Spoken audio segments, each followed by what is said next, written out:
People thought we were crazy for doing it. Opening a bar without alcohol. Someone once compared it to opening a library without books. I didn't know anyone when I was getting sober, and I wish there was a place I could have gone.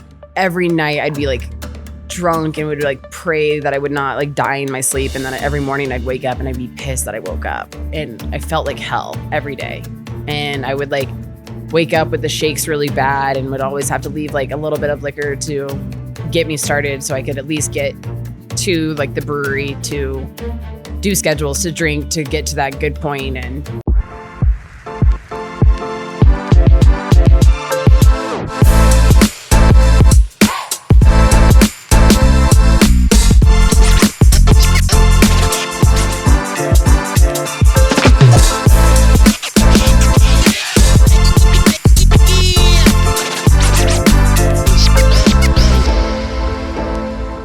welcome back to the COS Business Podcast, #1 podcast in Colorado Springs. Today, our highlighted sponsor is Fast Signs. Well, today we have a very special guest, Michelle Garrett with Gratitude Bar, and it's a very special bar. Thank you, first and foremost, thank you so much for coming on our show. thanks for having me. We had a lot of conversations before we set up, and we're just so excited to visit the bar. We didn't have a chance to see it before the show, but we will see it, we promise. But nonetheless, we do have some great little goodies that you brought us. I did bring you guys a couple things if you want to share them. I'm going to pass me those. Yeah, for sure. Mm-hmm. So some of our favorites, I brought our 1859, which is kind of our version of a Moscow Mule.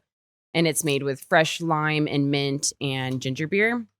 So I'll start you guys with that one. And then we have our Happy to Be Here, which is named after my business partner's mom.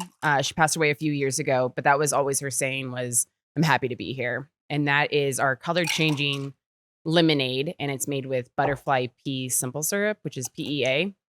And thank you. It is naturally super, super blue.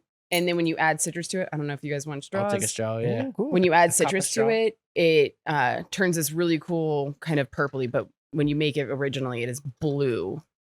Oh, this is great. Well, for some of our viewers at home that don't know Gratitude, tell us a little bit more about Gratitude while we're drinking this as well, because these aren't just normal cocktails, right? Nope. So Gratitude is a zero proof bar. So we're a completely alcohol-free bar, and we have kava and kratom as well. But it is the first completely zero proof bar in Colorado Springs. So we have a lot of really nice kava bars in Colorado Springs, but it's the first one that is like a full bar with beer, wine, cocktails, everything like that. All zero proof. All zero proof. Yeah. The highest like percentage in there is 0.5, which is the same as like kombucha. Yeah. So some of the like NA beers have 0.5% in there, Yeah. kombucha, things like that. It would be nearly impossible to get drunk off of that. Like you'd You'd have to drink so many. You'd probably of them. die from overhydration. Right. Yeah. Yeah. But like there are a few beers, that do completely zero them out. Like Heineken actually makes a really good one. I never enjoyed Heineken before I got sober, but their 0.0 is really good. Yeah. It's pretty good. But like big name brands, Guinness makes one that's amazing. Corona has a zero proof beer, and They still card you at the gas station for 0.0. uh-huh. I'm like, I always thought I that was know. funny. But it's like, it comes up, it's ringed up that way. The systems haven't caught up with what they need. So it's like, I just go with it, It's like, I know. Every time, and I'm like, if you forget your ID, you're like, but it's not alcohol, and like you don't card for kombucha, but Yeah, exactly. Yeah. Because know. it's just, it's a system thing, I think. I mean, it's the same with like NyQuil or like nighttime medicine, That's so You know, true. Yeah. So what inspired this whole thing for you? Because this is like going on a limb. A lot of folks at home might be like, wait, what? A zero proof bar? Like that's interesting. So talk a little bit more about your journey, and then what got you to start everything up as well with Gratitude. So Gratitude is owned by myself and Rob Templin. He's my business partner. And he and I used to work together at another kava bar. And I love kava. I actually have some over here that I'm drinking. It's really great for like anxiety and just kind of calmness. And that's, I think, a lot of the times, like when you get sober, you're missing that thing to like kind of help take the edge off. But we wanted more, it's like kava is great, but kava is not for everyone. It's very earthy. And it not makes me feel weird, actually. See, and like a lot of people actually get like anxiety from it. Like I get kind of sweaty a little bit too. Yeah, and it's also like the natural local anesthetic, so it does numb your mouth slightly, which is great when you forget to tell people and they're sitting at your bar being like, But kava is not sobriety to everyone. And Rob and I, anytime we would like hang out and we would see like a NA beer or like a a mocktail or something like that, you always feel so lucky. You're like, oh yes, I can like choose from something besides soda water. Like the amount of soda water I've had. And so it's something we kind of just like spitballed for, a year, just kind of in passing. We were like, oh, wouldn't that be cool? And there was just not a platform for it. There was not a place where you could go and have the bar experience without having like the liquor bottle staring you down or like where you could go and order anything off the menu. And I think finally one day we're just like, you know what? Like, screw it. Let's just do it. Like we need it. Our community needs it. There's a really big sober community and the movement is getting bigger and bigger. And you're starting to see all these big name breweries come out with like NA beers and NA wines and all these great cocktails and things like that. And it's only getting bigger. The younger generation's not drinking as much and the older generation is quitting drinking. So it's people thought we were crazy for doing it. Opening a bar without alcohol. Someone once compared it to opening a library without books.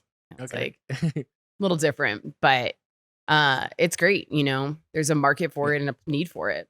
We're going to take a quick break and thank our sponsors. Storybook Destinations. Storybook Destinations makes planning your magical Disney vacation effortless. From Disney cruises to Disneyland and beyond, they handle all the details so you can focus on the fun. Visit StorybookDestinations.com to start your adventure.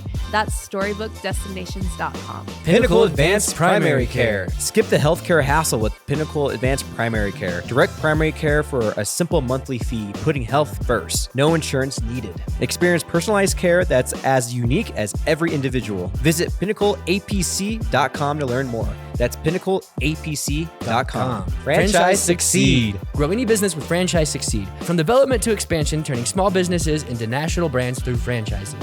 Start scaling up with a free consultation at franchisesucceed.com today. That's franchisesucceed.com. Planet Duct. Breathe easier with Planet Duct, Colorado Springs' premier air duct cleaning service. Powerful vacuum trucks rid homes of allergens and dust. Clear the air by visiting planetduct.com. That's planetduct.com. Epic Eyewear. Elevate style with Epic Eyewear. Innovative designs meet unmatched quality, ensuring a great look and better vision. Discover your next pair of shades at epiceyewear.com. That's epiceyewear.com, spelled EPOCH eyewear.com. And we're running a special discount right now, Andrew. It's COSBP 15 for 15% off your 15% off your freaking order at epiceyewear.com. We're in the sunglasses right now. If you're watching, listening on the audio, definitely check out the video so you can see and check out how epic they are. EPOCH eyewear.com. Eyewear.com. Awesome Home Services. Awesome Home Services provides reliable electrical, plumbing, and HVAC services in Colorado Springs and surrounding areas.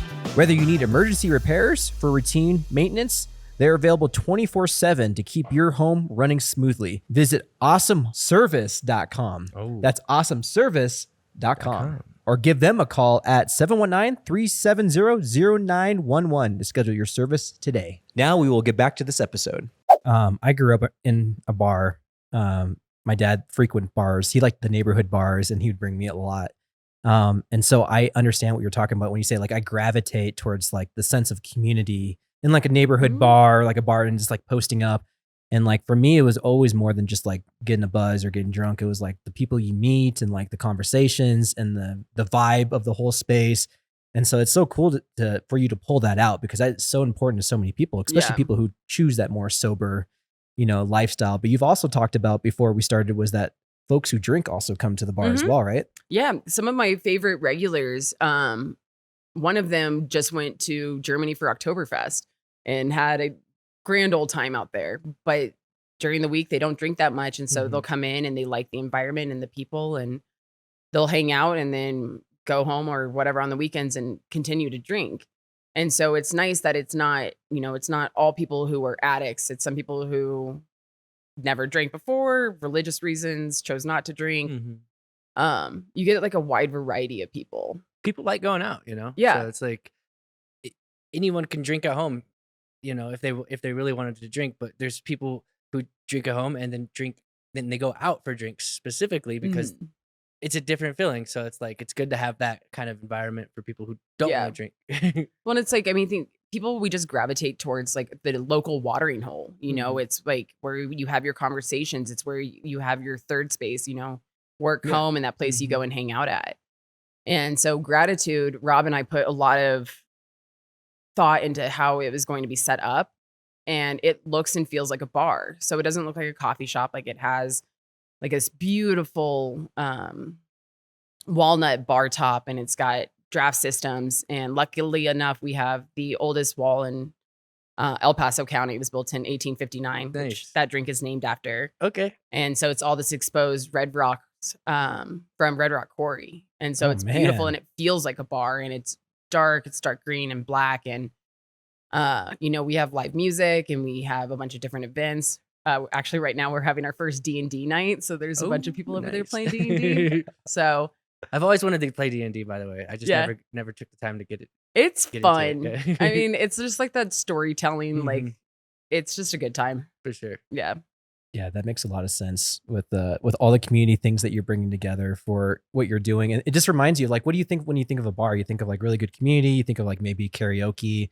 I saw that you guys are also doing like a costume party for Halloween because we're in Halloween time. I Yep. just think it's so great. So talk a little bit more about the folks who've come in there. I know you did a little bit with the people who went to Oktoberfest, right? Yeah. But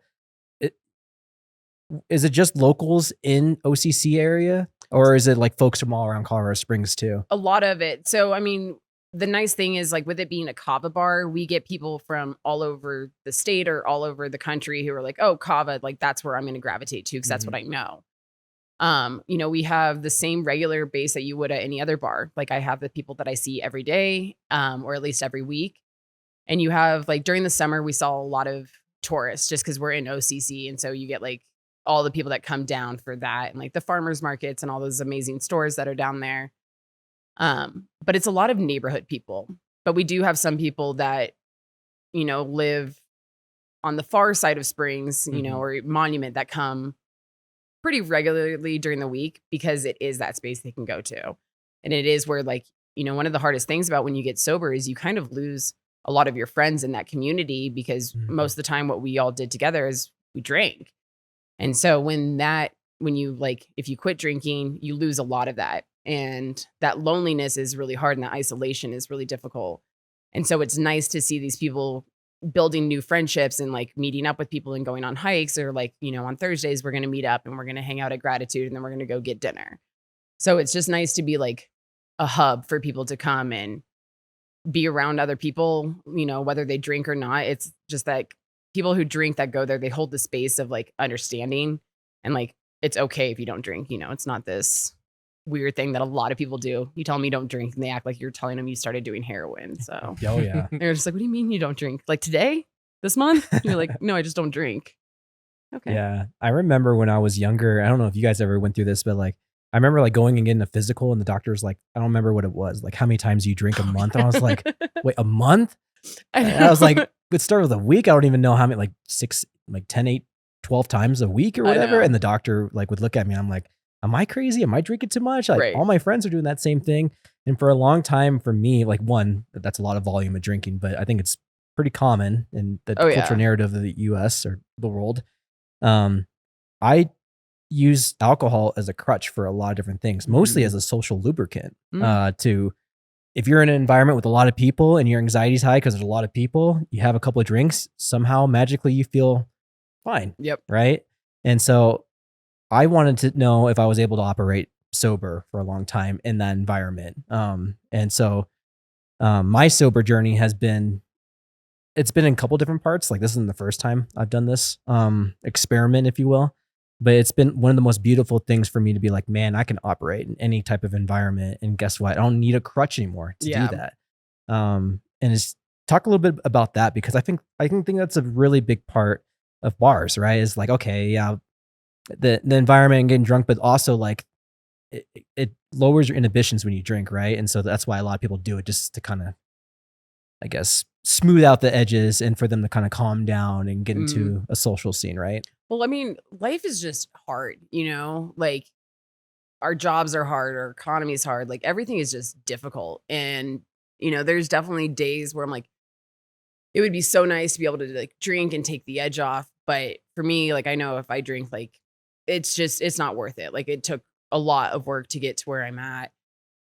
And I think it's like nice to be able to go somewhere where people, when they ask how you are, they're actually asking you how you are instead of just like, hey, how's it going? How's the weather? Let's move on. And to have that, like, common grounds of like, you can be there and like,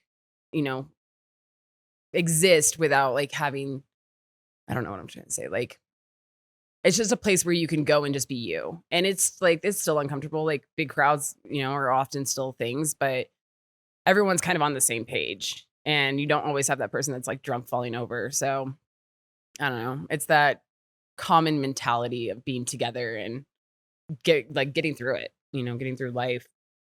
Yeah, I think it's a good point. And you just mentioned a really good point of like, for a long time, probably most of my adulthood, I always worried driving past 10 o'clock at night. Cause one, I probably had a drink or two and like, I don't have to worry about that anymore. Oh yeah. And it was actually a really weird feeling at first. I'm like, oh yeah, like I'm cool. Like I could be know. driving around here in the night. I just have to worry about other people driving. But Yeah. there's just something to be said about a confidence that comes from just like being able to operate life without that crutch, without alcohol to lubricate those and lower those inhibitions. And you're reliable, like you can call me up in the middle of the night and know that like, hey, I'm straight on the side of the road. I can come get you, instead of before it'd be like, okay, I am wasted. Like there's no way I'm getting out there. And yeah, I mean, drinking for me was always like a social thing. Until it wasn't, until it like became like drinking a lot at home. But it was like, you can go to a bar by yourself and like hang out, and most likely you'll spark a conversation with someone and then end up having, spending the night there and spending like drinks there, having lots of drinks and making new friends and things like that. And so it is nice. Like people can come in, we have Wi-Fi during the day, or like we have Wi-Fi. So people come in and do work and things like that. But it is that place where you can go by yourself instead of just being like, well, we can't go to a bar anymore. I feel like everyone at coffee shops are like on their laptops doing work. No one really wants to be bothered. And so it's a place where people are going and they want those random conversations and, to kind of fill that void. Yeah, that makes a lot of sense. And it took you a little bit to open this bar, right? Because you had to go through permitting and like all that, and probably a very historic. I mean, you just talked about the wall being very historic. Mm-hmm. Talk a little bit about that. Did you guys start on time, or what happened with that? So yeah, we signed the lease and we're able to start July of 2023. And I had just broken my wrist, which I was super bummed about because I was like ready to do all the construction. But when you get sober, you're like, I got to figure out all these new things. Like, what do I like? What do I normally do? Because normally it's just go to the bar. And I decided that I was going to pick up roller skating. That did not go very well. I broke my wrist in 3 places. Oh. So we started in July, and it was, so most people know the building as the old Army surplus store. And then it turned into a gentleman was selling books online and was just like storing his books there. So there was no running water. There was no electricity. There was no like plugs that worked. The walls weren't even fully developed. And so Rob and myself did most of the construction with my tools, I may add. That was one of my favorite things is that I was the one that had the tools. And it took about 5 months to get our permits approved. Like working with the city was one of the most difficult things I've ever had to do. And I went through like detoxing and getting sober, but waiting for those permits, because it was like, we had just this big plan and so much energy put into it. And then we just couldn't do anything. And, it was like one permit after another, because you have to get all these things passed and you have to get the drawings drawn up. And like, luckily in the same building as us, we have Echo Architects, and they are amazing. They did so much for us. But it was one thing after another. We spent a lot of money to put into this place because Rob and I wanted it to be ours. Rob and I collectively together have over like 40 some years in the industry. And we're like, we were always either bartending or we were sitting at a bar. And so we like know what we want this to feel like. So we don't want outside investors and income and things like that from other people who will have an opinion. And so we paid a lot in out of pocket because we honestly just believed in this place. But I think one of like the most frustrating things is we put this beautiful garage door that like opens up to like Colorado, and everything's almost approved. And we've got our mini splits and our, HVAC all done. And they're like, oh, there's a new green law. And when your garage door goes up, it has to turn the HVAC off, which all the wiring had already been done and everything had been paid for. And it was just like one thing after another. And if you look back on like our social media now, you'll see like, hey, we're going to open on this day. And I was like, oh, just kidding. And that went on for months. Like we really thought we were going to open in April, and we ended up opening June 21st of this year, which was 1 week before Rob and Brittany got married. So they were planning a wedding this entire time too. So it was a lot of stress, a lot of ups and downs of, are we crazy for doing this? You know, maybe there was a reason why people hadn't done it before, and there was a reason that there wasn't a ton of non-alcoholic bars. But we finally made it open, and the response has been great. You know, like I knew that there was a bigger sober community than I was aware of, and it's great. It's especially like addiction, it does not discriminate. So you have people of all ages, races, gender, all of this, and our community has been fantastic. It's been such a gift to be open and to bartend and be like in that community. It's good that you guys were able to open in the summer, not the winter, because there's less tourism. Yeah. Yes. I know. We just got like the ass end of it. Yeah. But I'm looking forward to next year with the summer. I'm actually interested to see how January is going to go with like dry January, and like, you have more people who are taking that month off. Yeah. To see what that holds. But yeah, luckily we got in the summer, and OCC is such a great community. There's so many amazing businesses. It is. It's a good vibe too. Yeah, it's nice. So on the 25th, the Friday before Halloween, there's a thing that we're participating in called Cider Fest. And I think there's 14 or 15 of those businesses that are all just going to open their doors late and have like different types of ciders, like whatever they want. So it's a good chance to like walk around OCC, check out some of the shops that you hadn't seen before, and then end up kind of at our space, which is like the bigger location. Oh, you guys have a big space comparatively to the other ones on. Are you right off of what's that road right there? So it's Colorado and 28th. So Paravicini's is the Italian restaurant. It's right on the corner of that. Oh, good spot. Yeah. So we're in this building called the Sluice, and we share a wall with Story Coffee, Surface Art Gallery, and then we have like all these amazing little cubbies that have different artists. You know, everything from graphic designers, landscape designers. We have a gentleman that makes clothing out of hemp that works above us. Just a ton of different artists. So, yeah. That's great. Yeah.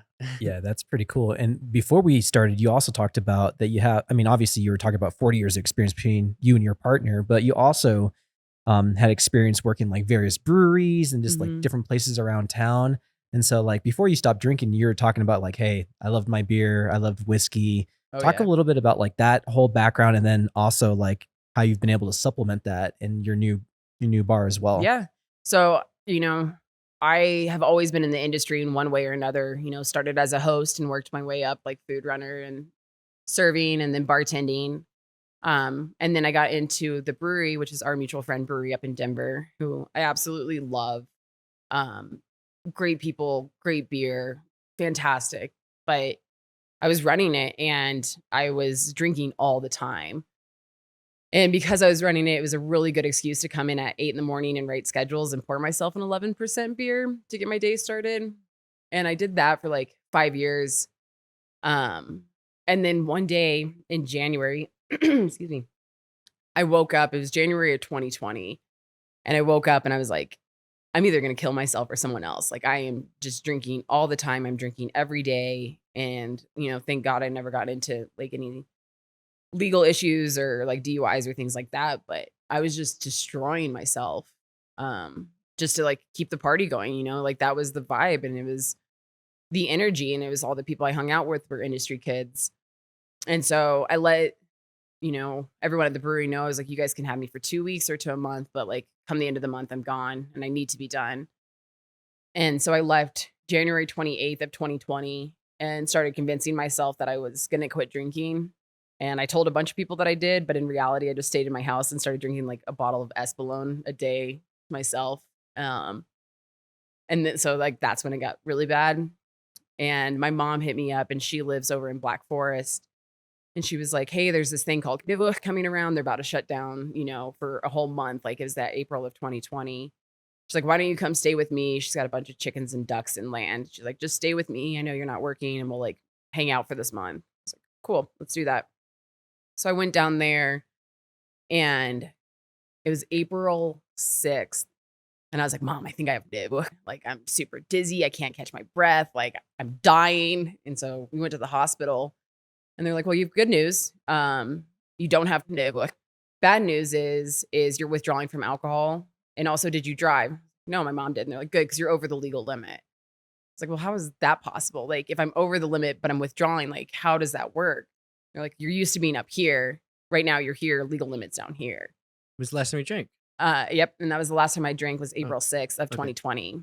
And so I got sober during the pandemic.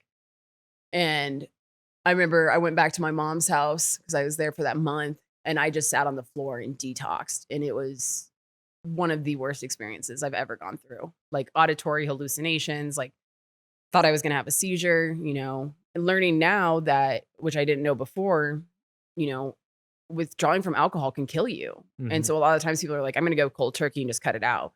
And it'll cause seizures and it'll kill you. If you're drinking a lot. Yeah. You must have been drinking a lot. I was quite a bit all the time. Yeah. And it had been that way for years, but you know, I was working and still like managing to stay functional to an extent, I'm guessing. But then once it hit, there was nowhere to go. And so those first like few days I was like, well, there's nowhere to go. I don't have a job. I don't have anything to worry about. And I just drank and drank. Yeah. That's what a lot of people did, actually. A lot of people increased their alcohol intake. Yeah. I feel like I don't have to go. I don't have to go anywhere. I can't go to work. I don't have to go to work. So I'm just going to like, what else do you do? Make bread and drink. Yeah. Oh yeah. That was the thing. Making bread. Oh yeah. Remember? The sourdough or something? Yeah. Everyone doing the sourdough starters. Yeah. So I ended up getting sober. And AA was online at the time because there was no in-person meetings. And so I started going to AA, which I love AA for what it is. I think that for anything, you know, you have to pick and choose what's best for you. There are some things that I don't always stand behind with them. Like the religion thing was very hard for me at first, but once someone was just like, you know what, make it work for you. Like if God's not your thing, then like make your higher power something. And mine was the mountains. I was like, they're bigger than me. I can see them. I can like displace all my energy onto that of like, that is bigger than me. Like this alcoholism is bigger than me.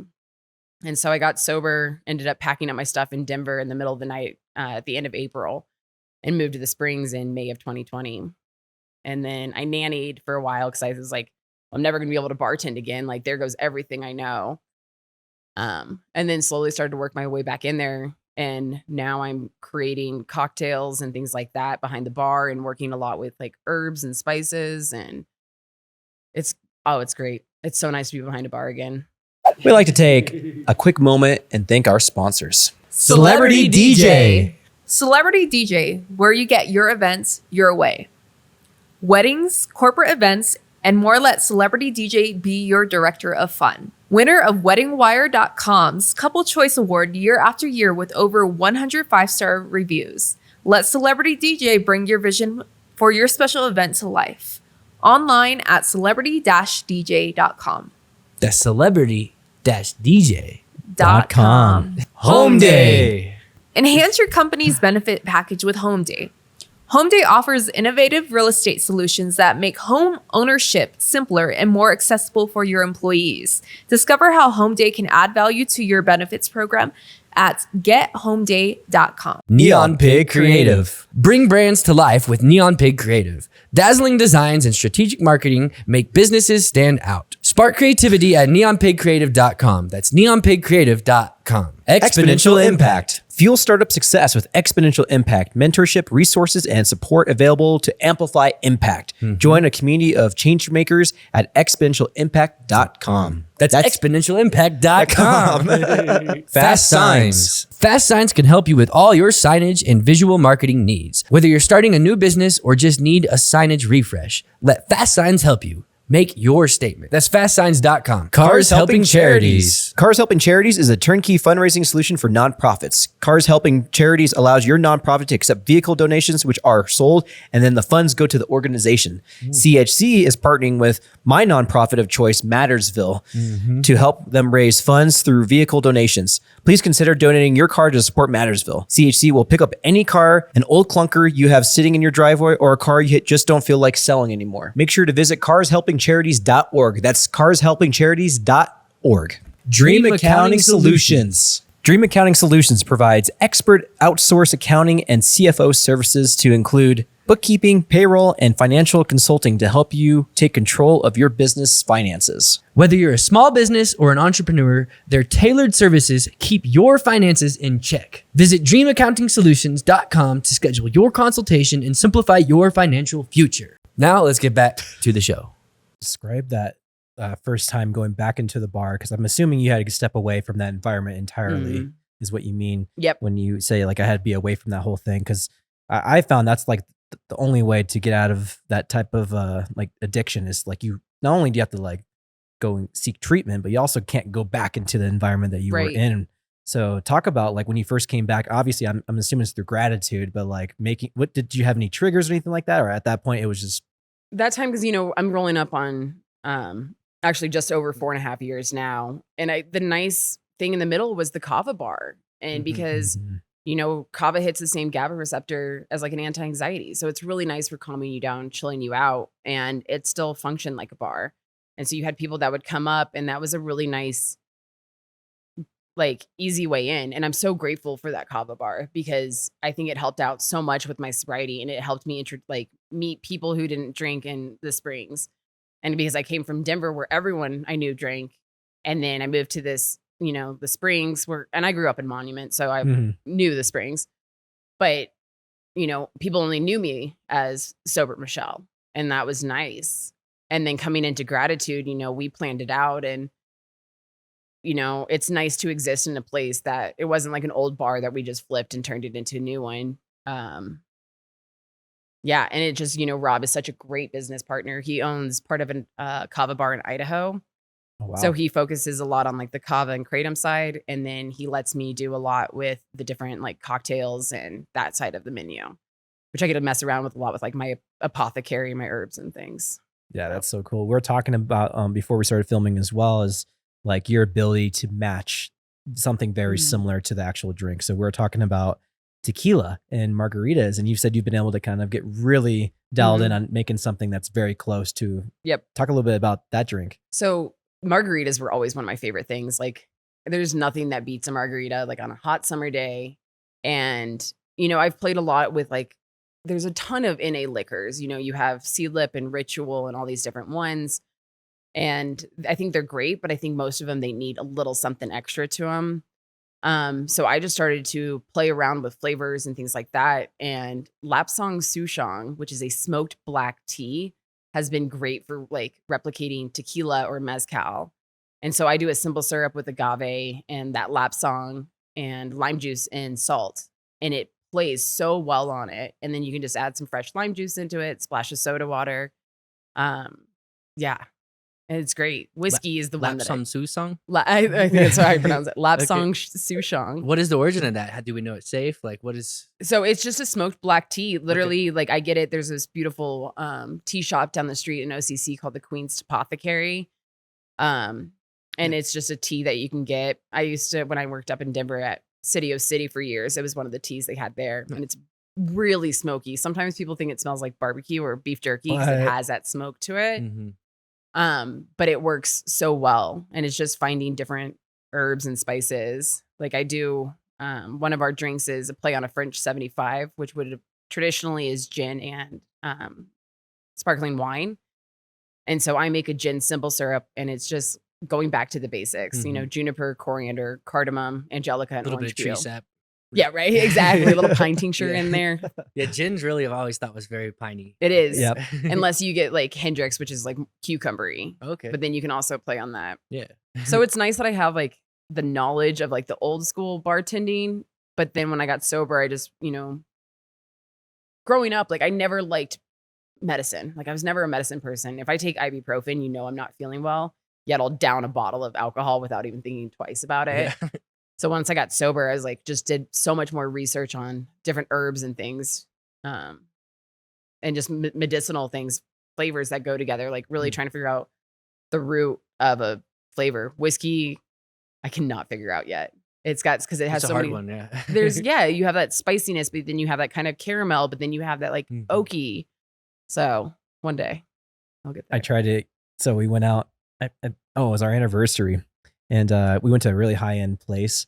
It was And our anniversary. me and Me Danielle. yours. Okay. For those, You're like, I don't remember this. Andrew's anniversary. But we went to a very high end place, and they said, "Oh, we have a mocktail version of old fashioned," which was my favorite. And I was like, I don't think it's gonna taste good, but she wanted me. She's like, just try it. I'm like, okay, but I don't think it's gonna taste very good. And so they brought it over. I'm like, well, it looks pretty similar. And then I drank it. I won't say what place it was, but it tasted like Robitussin. It didn't taste Oh, that's anything worse. like Yeah. an old fashioned, and like the cherry, like Oh, cherry Robitussin. yeah. So I was like, Oh, oh that's my just getting gosh. worse. And then I started looking at it. I was like, kind of even looks like it a little. It's just, and so you're so right about the whiskey though. Like I know. it's just like, and we've tried that before. He got like a sober, not like a 0 proof Yeah, it was whiskey, right? It was just like, it was weird though because it was just cinnamony. Like it was. It Mhm. feels like something's missing right. because it is. It's always that. That's what's missing in Yeah. it is always that bite. You know, Mhm. like Yeah, you're yeah. like, it's kind of got the flavors to it, but like that Mhm. burn and that like how it fills your mouth is a very different What thing. could replicate that? We should have a brainstorming session right now. Capsaicin. So Capsaicin, like okay. I use a lot with cayenne pepper because one, like it gives that kind of Yeah. burn to it, but you also get that heat. Like when you take a shot, you yeah. kind of feel it. Yeah, because capsaicin's the active ingredient inside of all of hot foods, right? Mhm. Like all the peppers and stuff like Yep. Ginger works really well with certain things because it also has that sharp, that bite. that. Yeah, okay. And I mess around a lot with vinegars.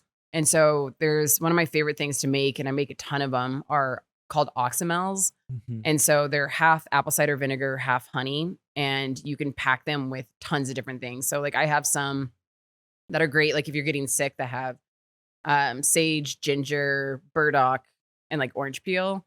But I can also like I have some that are just the cayenne oxymels, and you can put that in there, and it like blooms and kind of gives it that same like that mouthfeel burn to Okay. them. Yeah. Do you guys serve that? We do. I gotta try it. So I have yeah. You walk in and there's just like mason jars. Edgar, you of want them. some of this? Try it. Super Stellar Lemonade. I wanted to get out of shot because this is in your shot, but go on. Oh, So- yeah. Sorry Was to it- interrupt. I don't think you. it was in her shot. Oh, I thought it was right here, so I just wanted to I make know. I was sure. like, I could top you off, but then I'm like lemonade in. Her shot's mine. very like here. Gotcha. Yeah.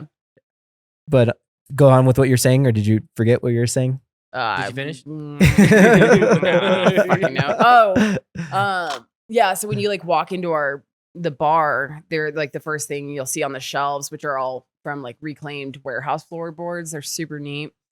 Are just mason jars, just tons of mason jars of different herbs, different teas, and then on the bottom you see like weird concoctions, which are things that I'm aging, whether it's oregano oil, Okay. which is really good if you have like bronchial problems or oxymels or just tons of different things. It just looks really cool. It sounds like. yeah, it's like my own little apothecary that I get to Nice. play around in. Yeah, it's the best of both worlds, like everything. It makes me. And side note, I think of British people every time I hear the word apothecary. Apothecary. That's just a side note though. I have ADHD, so my brain does that. I was like apothecary. What does that mean? Apothecary. Apothecary. That's Herbs. yeah. Herbs and like basically going back to nature. Okay. Yeah, like things using herbs for like the benefits of what they have. Okay. Well, you mentioned you said, well, while you couldn't pull the God part out of AA, you did pull like mountains and something. So, Mhm. talk a little bit more about that, because you briefly mentioned that, but like, does that mean hiking? Does that mean camping? Does that mean all the above? Or So I would love to say that I hike. I do not hike. During I actually got a huge knee surgery, which I needed because I never had the 3 months to take down. So I got a huge knee surgery, but I've always enjoyed like driving through the mountains. I was born in Colorado. And so like I love to look at the mountains. I am not an avid hiker or anything like that. I do love camping. As much as I would love to be like, oh yeah, I'm a Colorado girl. I hike all the time. I don't. I really don't. I like to go leaf peeping and You're drive a Denver around. girl. It sounds like. I right. So I thought, man. I like now I go back to Denver and I'm like, I don't even know how I lived here. Yeah. Like it's now Springs feels big to me. And I'm looking to probably actually move more towards like woodland where I can have Mhm. chickens and bigger. And it's in the farm- mountains too. Yeah. So yeah. So you don't gotta hike it. I know. just live there. Just drive You're up in to there. it. Yeah. But have more of a garden because I do like to try to use as much local produce and things like that. We had some neighbors that had fresh hops that they were growing on their house that they brought us. And then one of our good friends, Cody, who owns Naughty Dog Farms up in Buena Vista, will bring us tons of produce. So I make a really cool cucumber drink with an elderflower tonic topped with sparkling wine. And it's all fresh produce from him and like tomatoes and things like that. So I'd like to get more into being able to grow things and just know where things are coming from. And plus it keeps the cost down. Let's admit it, everything's very expensive right now in life.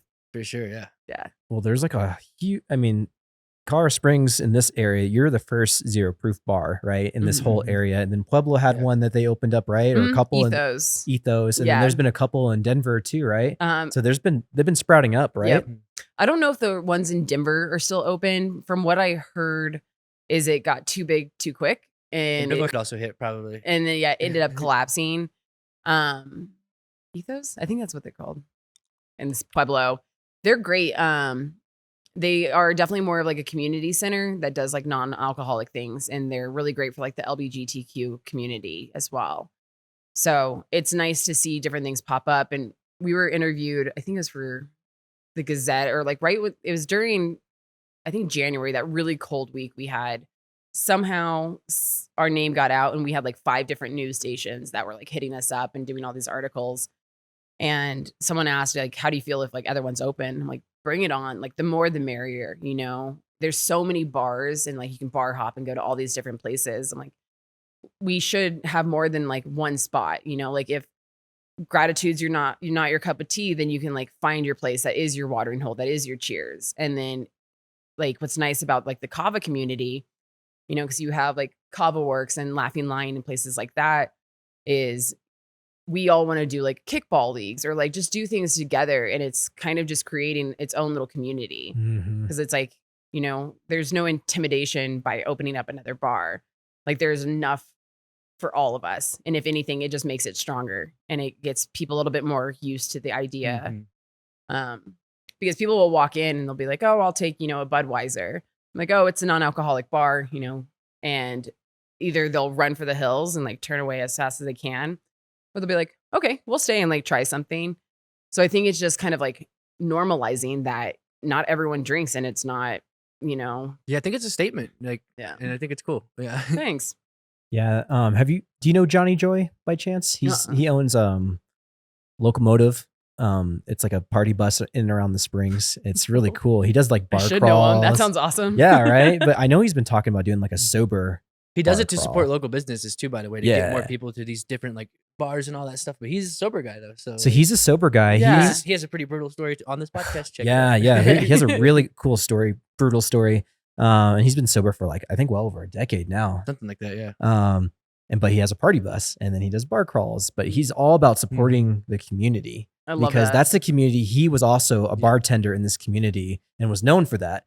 And so he wants to support those folks who are doing, you know, the work of the community, which is, you know, you're local probably mom already on boss. his list, I bet. Like, yeah. I think we talked about you actually on his episode and he said, they're on my radar. I should reach out to him. That sounds fun. Yeah. Yeah. But I think he wants to do sober events too. Exactly. Like hit different kind of spots like that is focused more on a sober kind of angle. Yeah.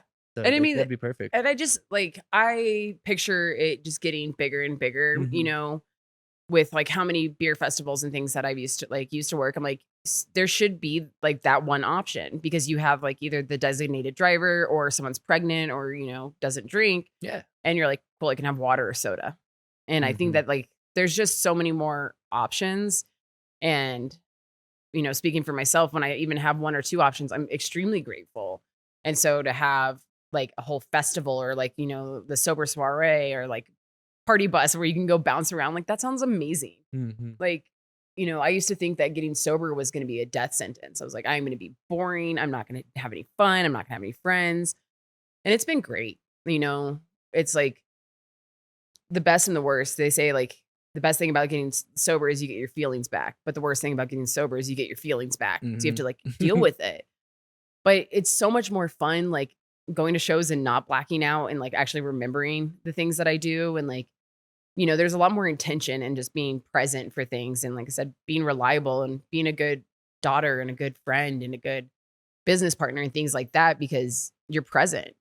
Like when you're there, and it's not always comfortable, but at least you're present and at least you like you're living your life and not just trying to like numb out from it.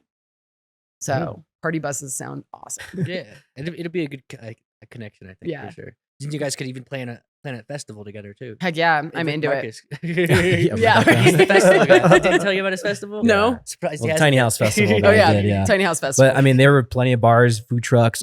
I mean, there's all types of tea folks that were there, vendors from all over. I mean, you're the vibe of the people that actually are vendors at my show. Yeah, Like from the earth. Oh, like, yeah. You would be like a exhibit A of like especially the folks. van lifers. Yeah, the van The lifers. van lifers. Yeah, for It's a sure. good life. Yeah, it's cool. But you mentioned something that was really cool. You said go to a show. Like we went to 3 concerts this summer, and I was like, I don't know if I'm gonna be able to like get in the vibe of a concert because like I don't dance. how did that go? And the only reason why like I ever danced ever is because I got drunk and then I was Right. like, I can dance now. I know. Otherwise, you're just like, what do I do with my like? Yeah, what do I do? Hold on to something. You're like, I don't know what to do with my hands. Do the robot and do the Yeah. And for whatever reason, guys have a hard time like dancing. So you go to any concert anywhere, first and foremost, a guy like the girls always dancing, the guys are just kind of just like doing one of these numbers or whatever. But it was awesome. It was just as awesome. And you're right, like it was just as intentional as like any other thing I've ever done. And I did not think they would go that way. I thought it'd be way more boring. Yeah. than it was. I went to Ford Amphitheater. I saw Kygo, so that's like EDM. Yeah. I went to Zach Brown's country, and honestly, like Zach Brown, who's my favorite of all of them, probably that was the most like drunk folks around. Like even the EDM, I saw drinking and they were on Molly. and Yeah, probably they were definitely on drugs, other things. but like it wasn't as crazy as you might think. Like when I was younger, like I figured.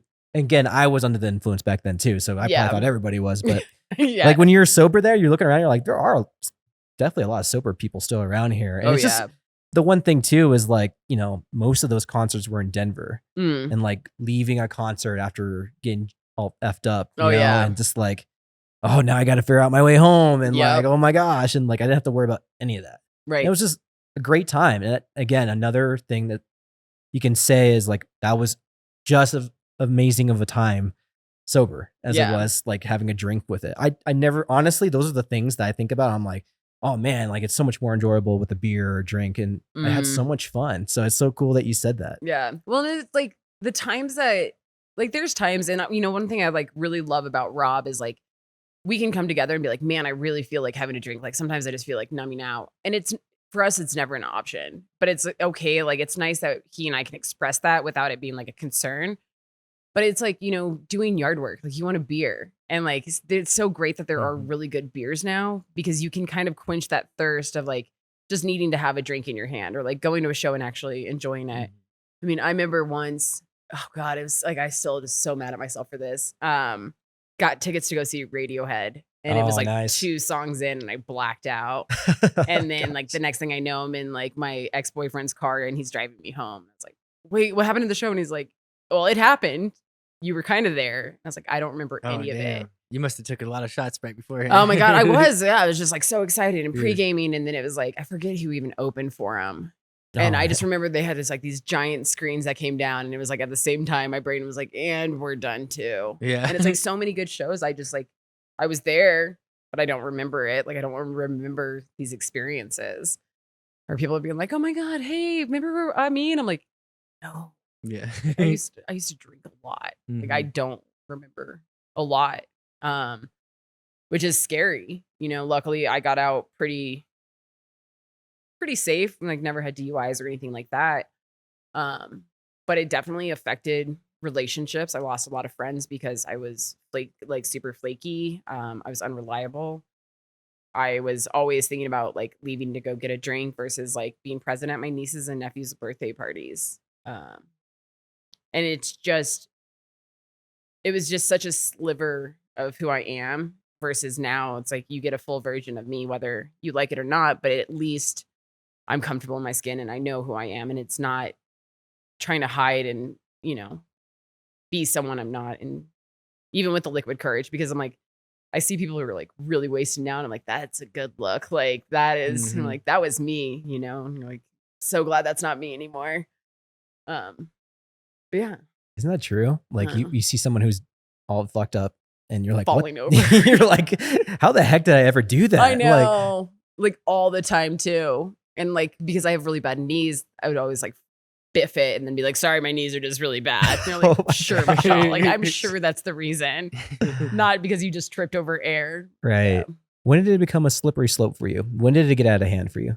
You know, it was a slow one. Like, I definitely think I had like major peaks of it. Just working in the industry, like it's just, you hang out afterwards and you have shift drinks, and like that shift drink turns into hanging out all night and then going out to like the bars and, like you said, doing karaoke.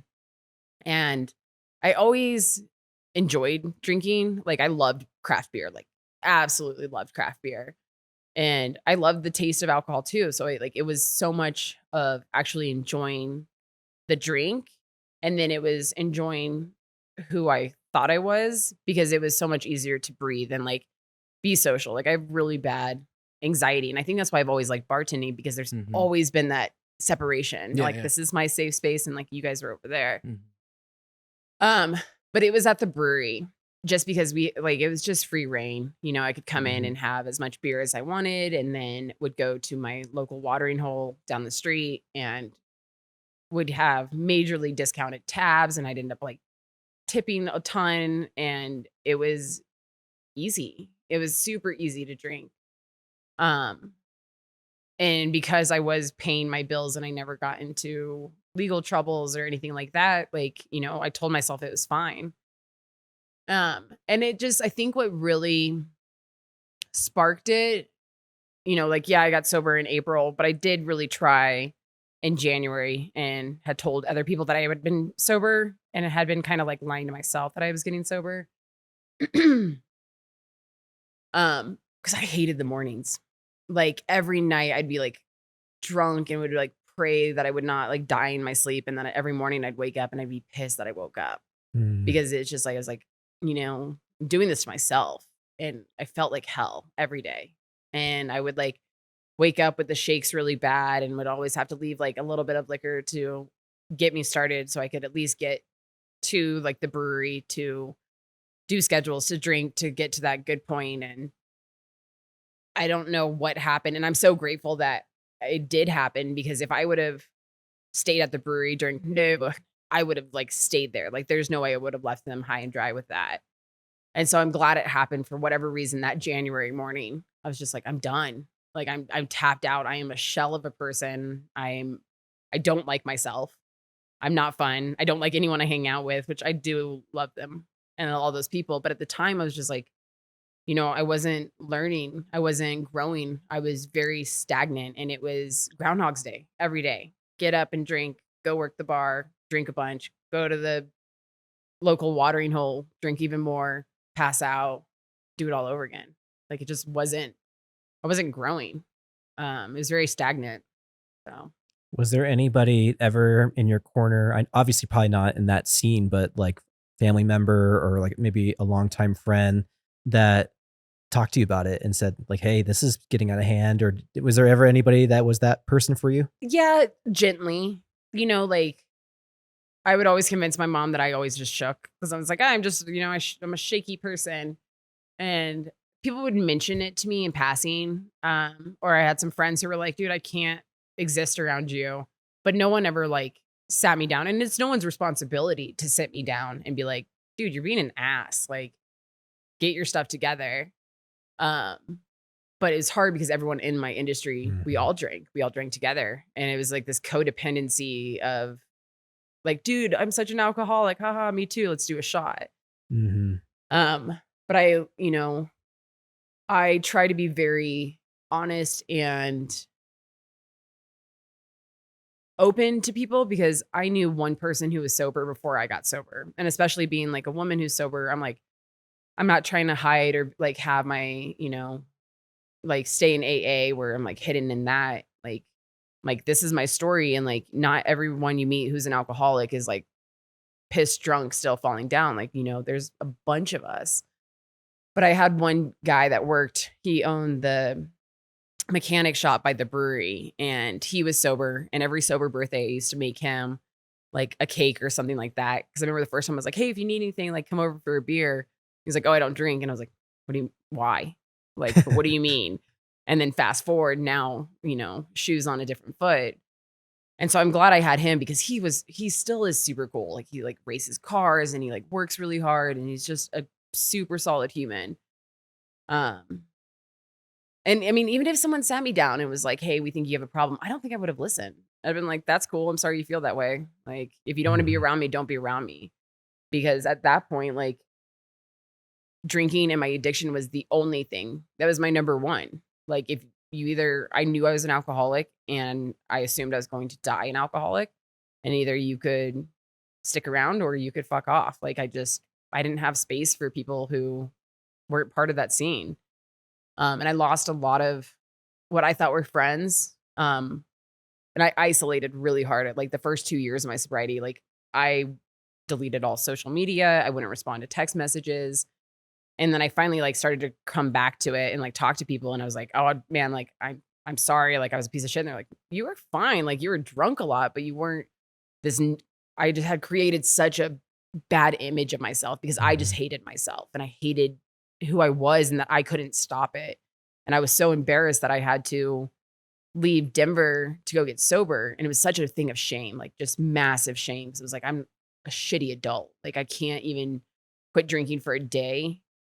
And now I look back and I'm like, dude, that was fucking strong. Like that is a huge accomplishment and I'm super proud of it. And it sucked and it was hard.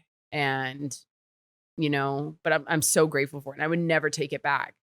And so I feel very lucky because I don't get triggered often by things. Like I can go into bars or I can go into like liquor stores to get NA stuff and it doesn't faze me because I know my life and my self-worth is so much greater when I'm sober.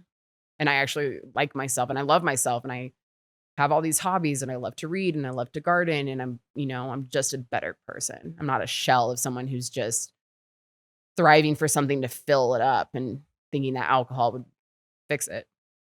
So that's very beautifully put for sure. And congratulations on that. Thank Because you. that is one hell of a Herculean effort to get yourself out of something like that industry in general. He'll tell a story when he comes on here, but we were talking to Brother Luck at the Sober Soiree and he has a very similar story to you. And he's like, it's my industry. Like I'm in the restaurant industry. Right. And like, I can't get out of it. In fact, like alcohol a lot of times pairs with food. It does. And he was talking about, he's been about a year just like me. But he was talking about how, and this was the same for me. He lost like 75 pounds. Oh yeah. Year. I lost 25 pounds, right? And I didn't drink that much before I quit. I drank like once or twice a week. Yeah. And I lost 25 like really quick. Talk about that Oh too. my Like God. some instant kind of things that happen once you kind of wean off, for 6 months or a year or whatever it might be for you. Well, like my thing is like the rules of threes, like the 3 days, 3 weeks, 3 months, 3 years. Like the first 3 days were absolutely painful and like horrible. 3 weeks, you like start to feel better and you're like, okay, I've got this. 3 months, your brain's like, you can drink again. You're not really an alcoholic. And then 3 years, it's kind of like self-evaluate, check back in. But I had the highest sugar tooth when I got sober because like alcohol has so much sugar in it. So I would have to have fun-sized candy bars in my freezer. And like anytime I'd walk by, I'd be like, don't drink, eat a piece of candy. So I didn't experience like the great weight loss. And I look at pictures and I'm like just puffy, I'm just like, I've got the red nose and I'm super puffy, but I never ate and I was constantly sick. So I'm like this weird sort of skinny fat and like just round. And arguably sugar, I think can be comparatively just as bad as alcohol. I mean, there's so many things you can be addicted to, whether it's alcohol, drugs, sugar, social media, exercising, you can like overdo anything. But yeah, so like the sugar was very strong for quite some time. And then I lost a bunch of the weight and it kind of went down. And then I think I gained it back in just like a healthy way because I started eating better. And before, like I lived off of like broth because I was like, I'm going to throw up anyways. Like I might as well have something that I know is going to come up easier.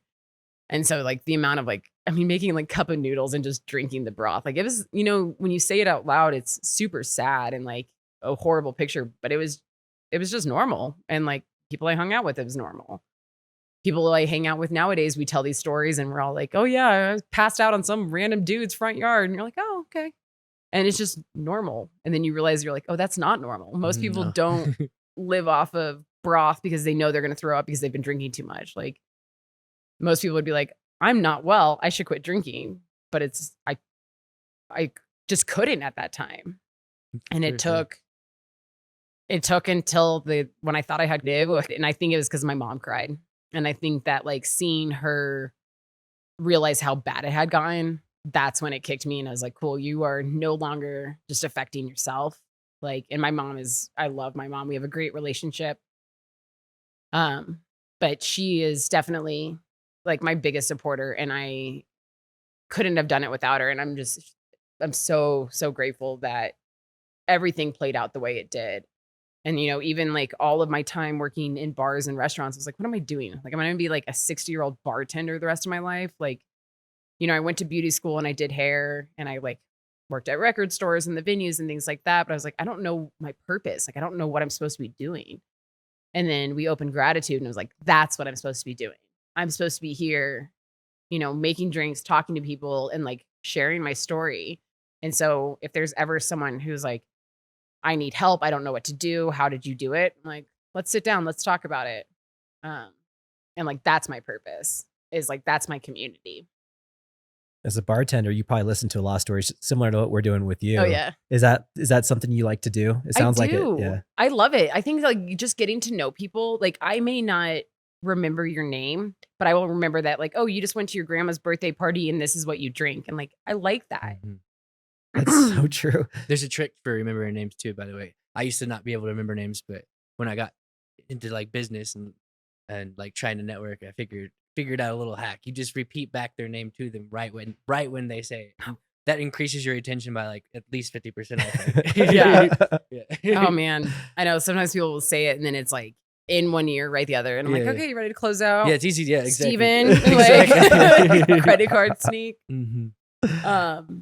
No, I love it though. You know, like I have this battle of, I really can't stand people, but I also like love people, like massive groups or at the grocery store, things like that. Like I'm just like, like a lot of people just make me anxious, but I love people and I love their stories and I love, you know, how everyone is different, hearing, you know, how you ended up here and like with the construction company and like the roofing and things like that. Like that's what makes us all so neat, especially when like, you know, it's what brings us together. Like what is our, you know, common grounds, because all of us are so different and like we come from different backgrounds. We believe different things. And I mean, people are just fascinating. I love it. And so like sometimes we don't get it as much in like the zero proof bar, but like, you know, you used to get like the really sad, broken down people who were just like losing their shit.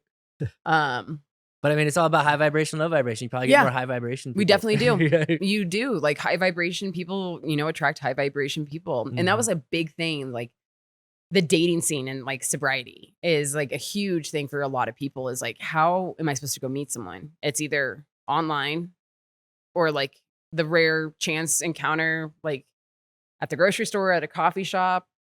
But it's like, we used to always go to bars. Like that's how you met people. Mm-hmm. And now I see like a lot of dates going on, and it's like a safe space too, you know, and that's a really cool connection to watch, especially as a bartender. So you're just like watching everything. You're like, oh, it's first date over there. Do you guys hear everything? Oh yeah, everything. Okay. Bartenders' ears, they hear everything.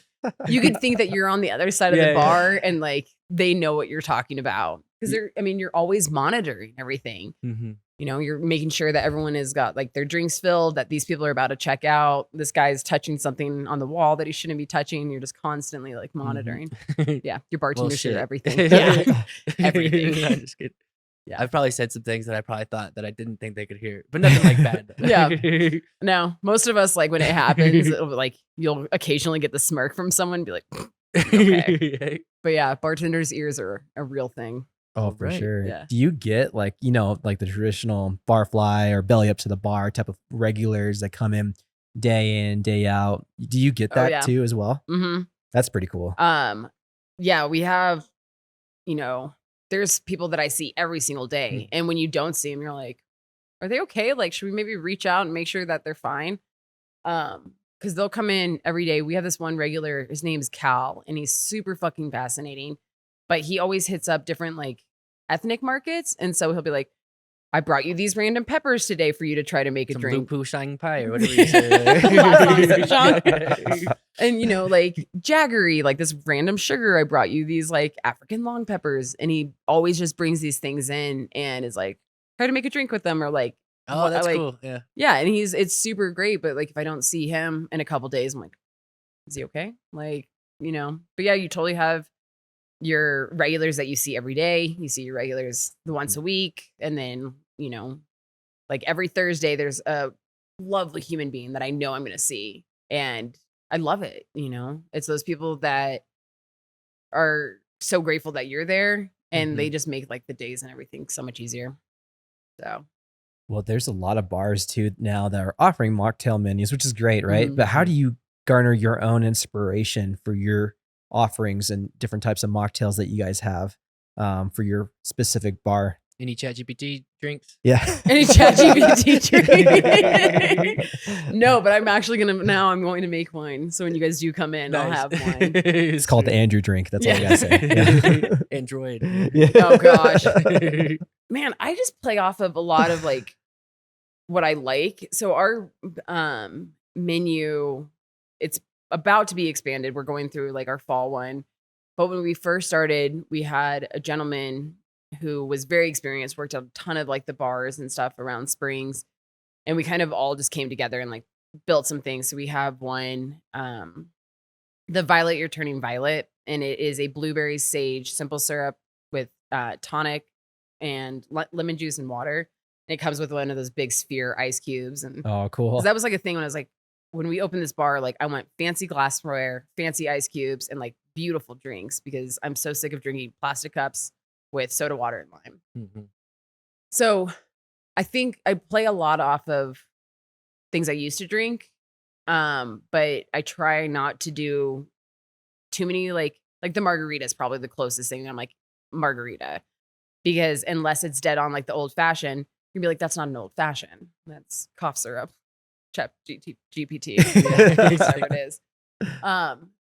And so I play off of just seasonal flavors, what kind of fresh produce and herbs I have. I have a ton of books that I like to read. I have one of my favorite books is Zero, which one of my customers is letting me borrow. And it's the chef from Alinea. It's his non-alcoholic book, which I would strive to go to Alinea someday in Chicago. If you guys are foodies at all. No, I've not heard of it. Oh, Grant, I don't know how to say it. It's Grant Atchitz or something. He was this amazing chef and got tongue cancer and lost like a majority of his tongue. And so he couldn't taste anymore. Wow. And It's just like Beethoven, actually. right. You can't hear and you're like, Except for the music. yeah. And so he used to draw the flavors of his food. And it's like, you know, a Michelin star restaurant. And he like makes these edible balloons that are flavored. And like, he's just super, super cool. But he made a complete zero proof book.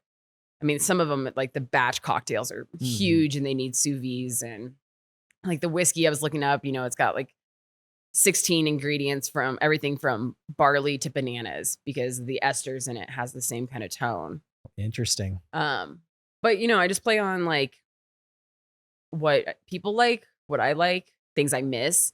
One of the ones that we get like the biggest request for, which is impossible to make, are martinis because it's 2 parts like alcohol, 1 part like olive juice or something. You know, you have vermouth or vodka or gin, and like so many people want martinis.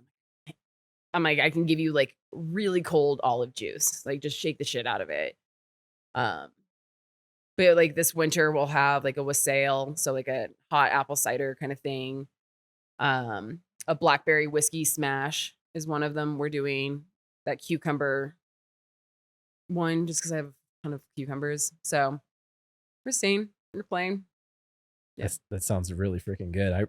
This has been delicious, by the way. I know we didn't give you any feedback, but this is amazing. Well, it's gone, so I assume it's yeah. Yeah. You were talking, we were just drinking over here, so it's been pretty great.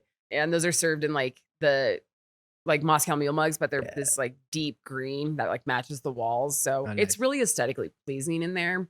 Like an emerald kind of. Yeah. Because there's just a lot of attention to detail because, you know, one of the biggest things people have is like, why am I paying $30 for a bottle of non-alcoholic liquor or whatever it is? And it's because you have to put twice the amount to get the flavor. So if you're making any sort of like tincture extraction, vodka pulls that stuff out. Vodka is inexpensive. But if you're not using vodka and you're using either a vinegar or glycerin, you have to put twice the amount of ingredients to get like half the flavor. And so that's why you're still paying that much. And so if someone's going to pay the price for like one of the cocktails or things like that, they need to have depth to them, presentation. They need to just not be like just sweet all the way through, or, you know, just soda water, things like that. So they have complexities to them. They have layers. They have visual presentation. Because if you're paying for something like, and it's a treat, especially like for people who don't drink, like having a nice cocktail is a treat. And, you know, like I've said before, like our economy is rough, and like if you're going to pay for something, like it should be an experience. It should be this whole thing of just like sit down at a bar and have a great drink, or have kava if you've never had kava, which I said was one of my favorites. You're, like you just said, you're curating an experience for folks too. Like, do they want to have like 30 other people at their house with, you know, serving up drinks? Like, you're curating a whole vibe and experience with what you're doing. So like, I have no problem paying full price for your drinks. I know how hard it is to do that. You know? Well, you're also paying, you know, like for the experience, but like for going out, you know, it's like there's that aspect that you get the, I don't know why we do it, but we like to be with other people. I mean, it fuels something in us. Like people who are even, you know, like I would say that I'm an extroverted introvert. Like I recharge by myself, but like you still have, like you crave, like conversations and like community and like, you know, even if it's not a conversation, sometimes I'll go to like a restaurant just to be out. Right. Like, to exist. And like, I mean, you're going back to that vibration thing, you know, you go to a restaurant and it's like where you're by yourself and it's kind of this low vibration. You go to a restaurant, it's got this higher and it's different than yours, and it makes you feel things. And but we try to keep our prices reasonable because we know where we've been in life. And so I think like our highest cocktail is like 13, but like 9 to 13 range. Okay. And then we offer like, we have this add-in sheets, and, you know, on like one side, it is everything from like ashwagandha, black elderberry, CBD.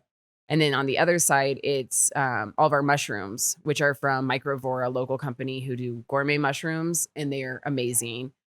But, you know, we've got like lion's mane, turkey tail, but we also have the Amanita muscaria, which is the red cap mushroom, which if you consumed enough of it, has like trippy effects to it. Okay. But it's great for sleep, and it's great for addicts for kind of rewiring their brain. I could imagine people will get drunk at a different bar and the night's closing up and they want to sober up and they will walk into your bar. We've had it a few times. That's what I would think too. We've had it a few times. Like a couple, like maybe like a month ago, a group of guys came in and they wanted like another round of beers. And I was like, oh, well, we're not a non-alcoholic bar, but we have these beers. And like 3 of them went to go leave, and 2 of them were like, dude, we've already had enough. Like, why don't we stay back? And they ended up staying like for like 3 rounds of beers, and then ended for a couple more cocktails. And awesome.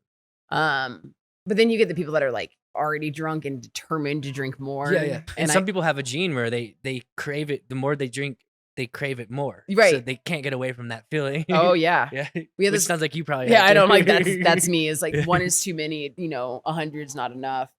This woman came in and she's already drunk, and like she's like, I just want a Guinness. I was like, that's great. You're in a non-alcoholic bar. Like I can give you a Guinness, but it's non-alcoholic. She just kept demanding this Guinness. It was like kind of pushy about it.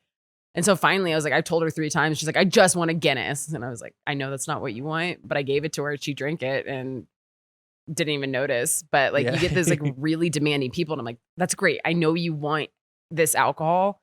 I do not have it. I cannot make it appear for you.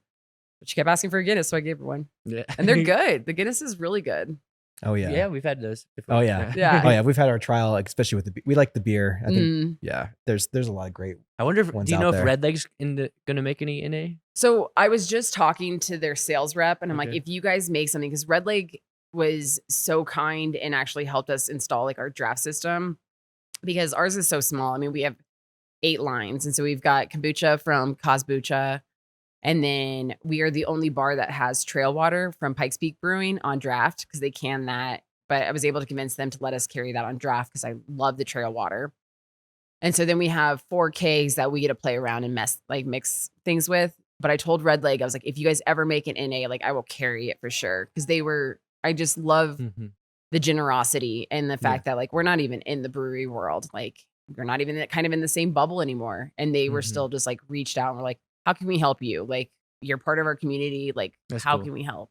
And they were just fantastic. Well, to wrap this up, this has been such a cool, beautiful story. I know you've only been around for 4 months, but like, what's your perfect next 5 years look like for Gratitude? Oh man, I would just I would love for it to be a safe space for people, a place to continue doing art, continue having bands.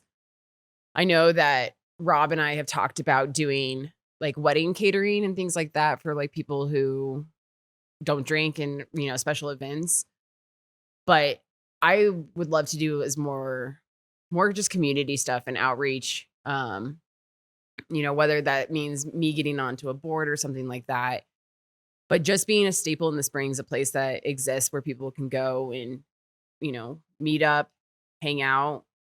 But also that like helps with the community, whether it's volunteering or trash pickup, which is very close to my heart. So I would just like to see it do as much good as possible and be there for people whenever they need it. Because, like I said, I didn't know anyone when I was getting sober, and I wish there was a place I could have gone, a place to like talk to someone about it and just exist. And like for people to know that like they're not alone, whether they drink, if they don't, if they feel like they have a problem, if they just need to slow down, whatever it is, like you're not alone. There's so many people that they can just walk in at any time, in like that you guys are open, and not have to set up a meeting or anything. Like it's just they can just be there. Yep. I had one of our regulars ask me to go to a meeting with them, and I haven't been to meetings in a few years. And I went to the meeting and he was like, do you miss them? And I was like, I honestly don't, because all day, every day I talk about alcoholism. And it never gets old because everyone has a different story. And sometimes you'll just have people telling like they're like got drunk and passed out on someone's front yard and woke up with a gun in their face kind of stories, or like blacking out at Radiohead. Like those stories are funny now when they were not so funny then. And so sometimes you get a lot deeper and take away a lot from it, but sometimes it's just lighthearted, and that's like it should be. Like life is way too serious. And so our logo is a snail, which people often ask, like, why a snail? And because when we were trying to figure it out, like buffaloes were like my spirit animal, ravens were Rob's. And we're like, those guys are so like, they're everywhere and they're such robust and these strong things. And I was reading this story about the symbolism of snails. And it was no matter how fast or slow it takes to get somewhere, to enjoy the ride. And that snails are funny creatures, so don't take life too seriously. And so now our mascot is a snail, our logo. Oh, that's Great, an yeah. awesome Yeah, story. It's super cute. That's really cool. Well, you guys are definitely quickly becoming a staple of the community. And Thank you. Thank you so much for coming on. And I always say, like, some of the coolest people I've ever met in my life, one were people who I've drank with, but the people who have actually gotten sober are some of the coolest people, like Johnny Joy, you, Rob Deck. I mean, these are like some of the coolest people that you might, in the height of their addiction, might never think that they would ever get sober. Right. And they did it. And they bring so much inspiration with that. Because you're like, that person did it, then anybody can do it, or whatever, Totally. And it's just such a cool, I love this. I love what you guys are doing. It's so great to have so many folks as of recent that have gotten sober on the show. And thank you so much. And this is your camera right here. Where can we find you? So you can find us on Instagram and Facebook, and it's Gratitude COS. We also have a website that is gratitudecos.com. But thank you guys for what you guys are doing. I love it. You're getting so many people in Colorado Springs the attention that they deserve and bringing people together. And it's just kind of amazing that how you guys have blossomed and who you're highlighting. And we're super grateful. So thank you for having me on. Appreciate it. It's all about gratitude. Yeah, right? Nice. Yeah. And also, if you guys should never do any food. And if you ever do any food, just kidding, do whatever you want, but just do escargot.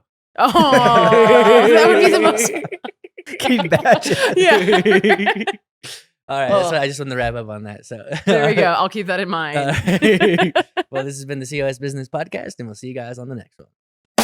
All right, That was awesome.